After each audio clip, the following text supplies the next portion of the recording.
Teal deer. Hobbes' justice does not understand teal deer, which is me. So this is going to get very confusing because he has made a reply video to my video, and to help you differentiate from the original clips made by me and the current ones, you are going to see this sign with that cunningly crafted 2.0 on it, which took me several hours to make in Photoshop, so you should appreciate that effort. Let's do this. So, this YouTuber's name is Tildeer, I feel like I'm internet famous. and he makes like anti-feminist, anti-social justice videos. In the videos in which I'm responding, he's responding to a Lacey Green video, and it's pretty awful.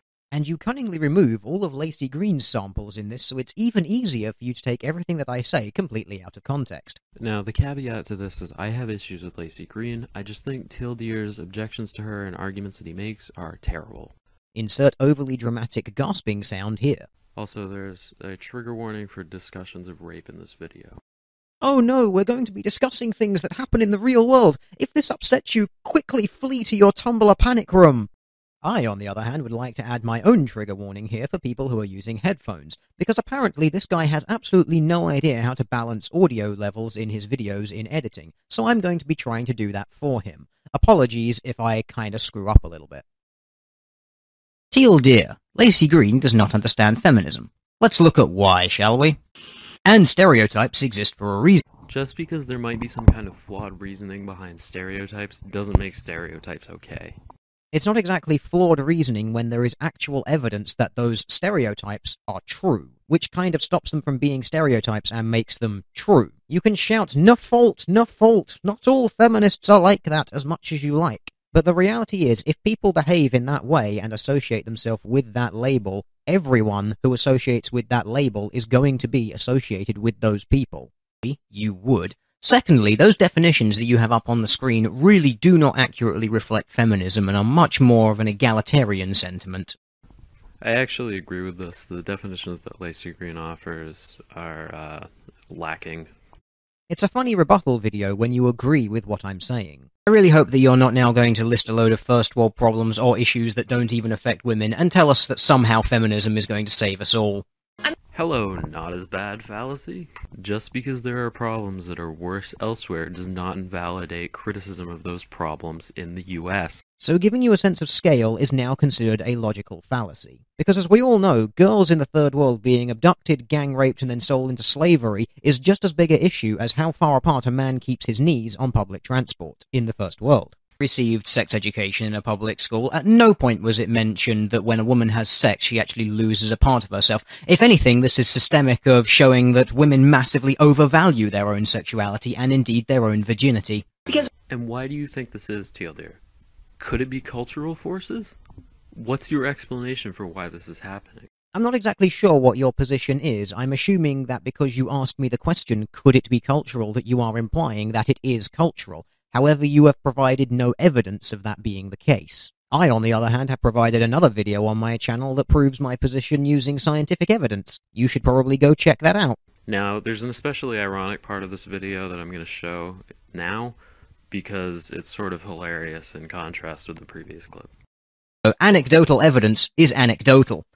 So why is your anecdotal evidence better than hers, Tildeer? If you care about logic and reason, maybe you should provide statistics. Yes, I need to provide statistics about what people are taught in sex education. I need to provide statistics on something that doesn't have any numbers involved. Or I could just introduce you to this thing called the national curriculum. You know, that thing that everyone has to learn. Therefore, my anecdotal evidence about what I was taught during sex education was in fact learned by everyone else in my country. Okay, there's a biological imperative for why this double standard exists, and I'm going to explain it as quickly as I can. All aboard the evolutionary psychology train!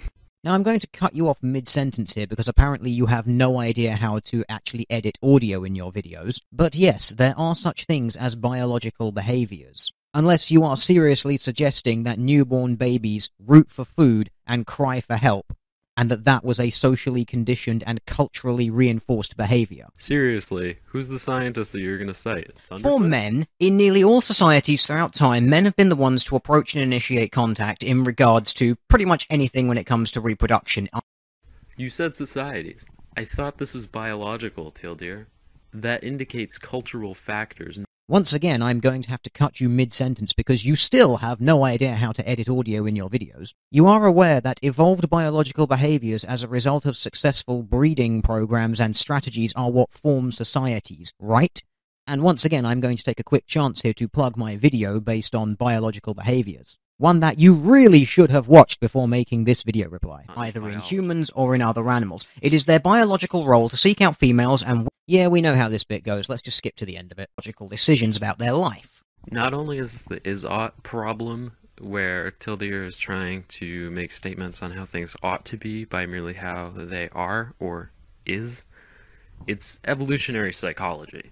I have tried to follow that sentence so many times, and I just can't because it's completely incoherent. I'm going to provide links on the bottom to Stephen Jay Gould essays, as well as a Rational Wiki article on the problems with EvoPsych. Yeah, you should probably let someone else who can actually articulate their thoughts explain things for you. Then you can just nod along and agree. Firstly, that 1 in 4 statistic is absolute bullshit, and I'm not going to take the time debunking that because hundreds, literally hundreds of other people already have. If hundreds of people have done it, why can't you link one? I'll link again below to RAIN's statistics on this, which indicate that 1 in 6 American women will be raped. You mean that RAIN study where the person on the other end of the phone was the one who decided if the victim had been raped or not? You know, the one where they used really ambiguous questions such as, did you ever have sex when you were intoxicated? Did someone ever kiss you when you weren't entirely up for it? And then whenever the respondent answered affirmatively, it was the person at RAIN who put the tick in the box that said they were raped. But hey, don't just take my word for it. Here is the feminist author, Christina Hoff Sommers.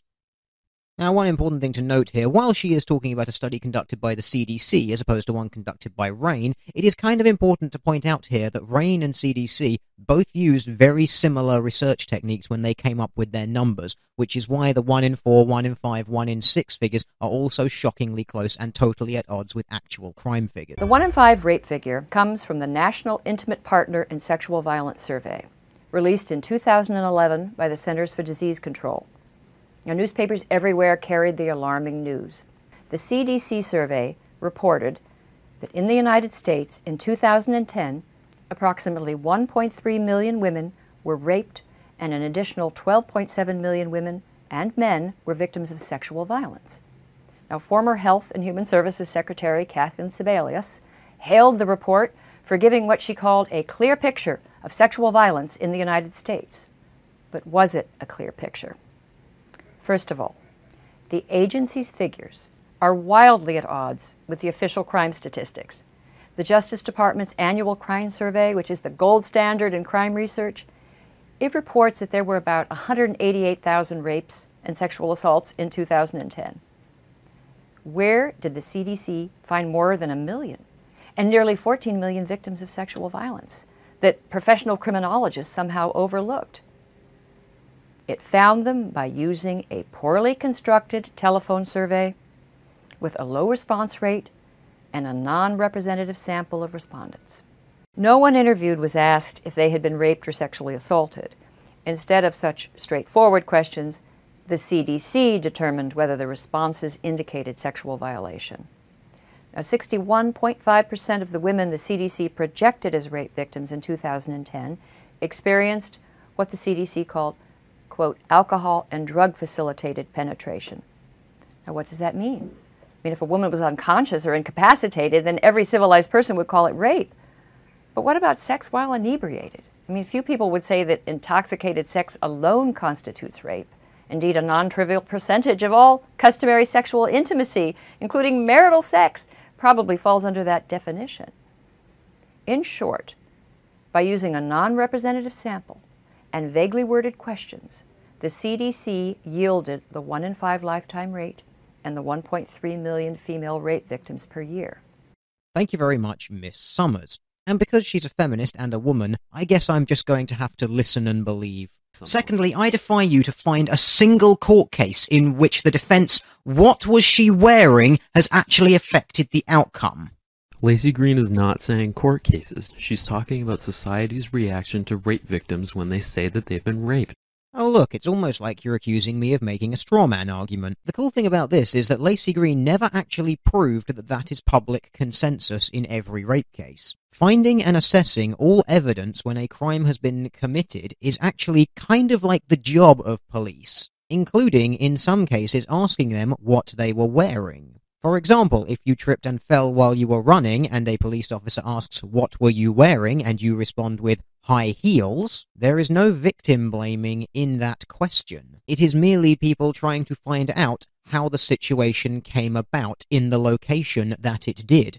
All information that is very important in criminal proceedings. And if you're making a complaint about the court of public opinion, then it's a damn good thing public opinion doesn't hold any sway in court. I actually agree that this is a feminist issue because there are several feminists out there who deny that men can even be raped. Can you link me one?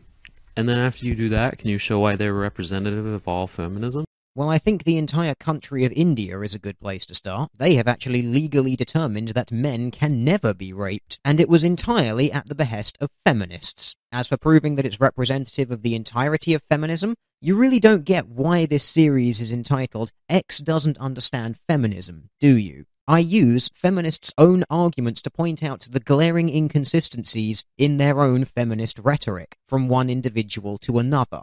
Shock horror, some people are arseholes. As a side note, there are times that women have catcalled me in public when I'm out running. You know what I do? I ignore it because I'm a rational person and I don't care. So I'm going to assume you're male, which is why you're privilege blind on this issue, but there's a case where a woman ignored catcalls and she was killed, which seems to indicate that in rational self-interest you would not ignore catcalls or do something. Yes, I'm so blind to my own privilege. If only you had some empirical way of actually proving that I have it, as opposed to just using lots of nebulous terminology. And holy shit, you have found one case of a woman who got catcalled and murdered. Oh wow, that massively representative sample size sure has me convinced. And yes, I did once again cut you off mid-sentence because you still have no idea how to edit audio in your videos. And hey, I'm going to take my time to throw a little bit of your own thought process back at you. Just because you have found one example of a man who catcalled a woman and then went on to murder her, please show me how that is representative of the intent of every man who catcalls women. Guess your friends are just assholes then. Also, I'm pretty sure your first boyfriend did not sexually assault you because if he did, you would have gone to the police because sexual assault is a crime. Okay, Taylor, this isn't okay. The very fact that you have to start your point with the phrase, wow, just wow, like it's so glaringly obvious why I'm wrong and you're right that everyone should know it without any need for proof or evidence, kind of proves that you've probably already lost, because you require a big emotional appeal for acceptance before you've even begun. You don't get to accuse somebody of lying about being raped because they didn't go to the police. Again, I'm going to link to RAIN statistics in the bottom. 68% of sexual assaults go unreported. That doesn't mean that this 68% didn't happen, Tildeer. Yes, they are entirely unreported, but you know that they all happened. And once again, something about non-representative sample sizes and really shitty interviewing techniques, and not actually the person who was the victim of those things being the decider on whether or not they were raped. Because when you go to universities, you want students to do stupid things like sign consent forms while they're drunk and about to have sex. I'd laugh at you as well. In fact, I'm going to. Where does Lacey Green say this? Again, pointing out inconsistencies from one feminist to another, because it's hilarious. That is a combination issue of same group preference, which women have a lot more than men, and second of all, aspiration. If you're trying to sell a product to someone, men like looking at women, and women like looking at women. There have been several studies that have documented this over the years. The first thing is I'd like a citation for this, and the second part is just because women prefer this or men prefer this doesn't make it okay. You mean like this study? And also, just because people like it, that doesn't mean it's okay? I think I've heard this sentiment somewhere before. But seriously, you just have to deal with the fact that fashions for hair and body hair change. It is not uncommon these days for men to shave their body hair as well as women. Also, if you're doing this as some kind of smash the patriarchy, fight standardized beauty norms message, and then you appear in a video where you're wearing makeup with elaborately coiffed hair, it kind of loses its effect, doesn't it? What does her appearance have to do with the point she's trying to make at all?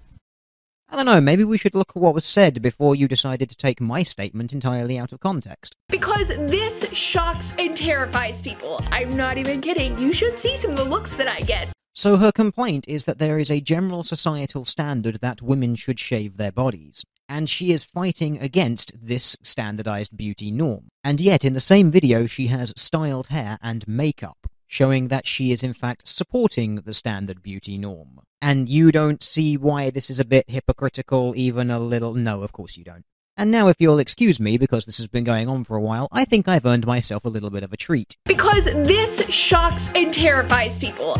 Oh yes, that's it. You show that oppressive patriarchal beauty norm who's boss. Oral implants, ab implants, penis enlargement surgery. Now, I don't want to straw man you, Tildir. Are you saying that these problems for men are just as bad as they are for women? Well, unlike you, I don't consider cosmetic surgery to be a problem. However, given that increasing numbers of both men and women are electing to have cosmetic surgery, we should maybe consider that it is not only women who undergo cosmetic surgery to attract men, but that men are also doing the same thing to attract women. But of course, a woman who does something to get attention from men has it much worse than a man who does the same thing, you know, because crippling self-esteem problems can only affect women, they can't possibly affect men, right? And yet, there are still a vast amount of women out there who express preference for circumcised penises, despite the horrendously barbaric act that it actually is. But hey, I guess we can just go cry some male tears, right? So what if some women like it? That has nothing to do with the point. Actually, it has everything to do with the point. Laws are only changed when societal pressure is large enough. If there are just as many people campaigning to have male genital mutilation made illegal as there are people who say male genital mutilation is fine, then it is not going to change. The fact that there are, therefore, women out there who are completely comfortable with a defenseless infant having a part of its body mutilated, that, to put it in nervous terms, is the equivalent of you having the tip of your finger cut off without anesthesia, for purely aesthetic reasons, is somewhat concerning. Overvaluing of female sexuality again. And why do you think that happens, Tildir? You need to provide an explanation for what you're saying, or otherwise you're just asserting it. Did a whole video on this, go and watch it. And that's just the way feminists like it. Women actually get to make choices about their body and have those choices enshrined in law, whereas men do not. Since when do men not to get making choices about their body? And what feminist advocates that men shouldn't have body? Infant male genital mutilation. Entirely legally endorsed. And the person who is having it done to them, who is only a few minutes old, has absolutely no say in whether or not the procedure is allowed to go ahead. Sure sounds like a loss of bodily autonomy to me, especially over a procedure that is largely done for cosmetic reasons. And yet, more women than men vote. Also, could I just point out that maybe if you actually ran for office and had a political career instead of making commentaries on the internet, maybe there'd be one more woman there. The United States isn't a direct democracy. The amount of women voting doesn't make a difference because we don't vote on every single piece of legislation passed. Considering the complaint that Lacey made was actually about the number of women in office positions and how they are massively outnumbered by men, that is why I have pointed out to you that more women than men vote. It is the voting electorate who are putting men into positions of power instead of women. So this is a point of yours where you have entirely missed the point of what I've said. Good job taking everything entirely out of context, though. So you mean to say that despite all of the affirmative action, women still aren't taking these top-rung jobs? It's almost like they don't want them. Okay, but why don't they want them? Could it be cultural enforcement of traditional gender roles? Again, you're doing this thing where you ask me a question almost like the question is supposed to be the answer, that you think it is entirely cultural, but you have not presented any evidence to prove that. Less than 5% of bin men, sewage workers, fishermen, lumberjacks, miners, and all those other really dangerous jobs, but you know what, let's just ignore that for now. Yes. Why is that happening? Is it cultural enforcement of traditional gender roles, perhaps? Again, with this implying questional thing that you're doing, where you actually provide no evidence any which way for anything, you're just kind of asking a question in this condescending tone, like I'm supposed to just agree with you by default, and you can't believe that I wouldn't. I mean that non-existent one. The gender pay gap exists. I'm linking you to a Department of Labor statistics blog on the gender. Once again, cutting you off mid-sentence because your editing skills suck. The gender pay gap does not exist. Take it away, Miss Summers. And now for the mother of all feminist factoids. Women earn 77 cents for every dollar a man earns for doing the same work. Now, no matter how many times this wage gap claim is decisively refuted by economists, including feminist economists, it always comes back. The bottom line, the 23-cent gender pay gap is simply the difference between the average earnings of all men and women working full-time. It doesn't take into account differences in occupation, positions, education, job tenure, hours worked per week. When such relevant factors are considered, the wage gap narrows to the point of vanishing. Now, wage gap activists will say, no, women with identical backgrounds and jobs as men, they still earn less. But they always fail to take into account critical variables. I mean, why play this game? Now, all of these reckless claims are nearly impossible to correct because armies of advocates, journalists, political leaders, they depend on killer stats to promote their cause. And I guess there's also an admirable human tendency to be protective of women, and stories of female exploitation are readily believed. But killer stats undermine good causes, and they send scarce resources in the wrong direction. My advice to women advocates, take back the truth.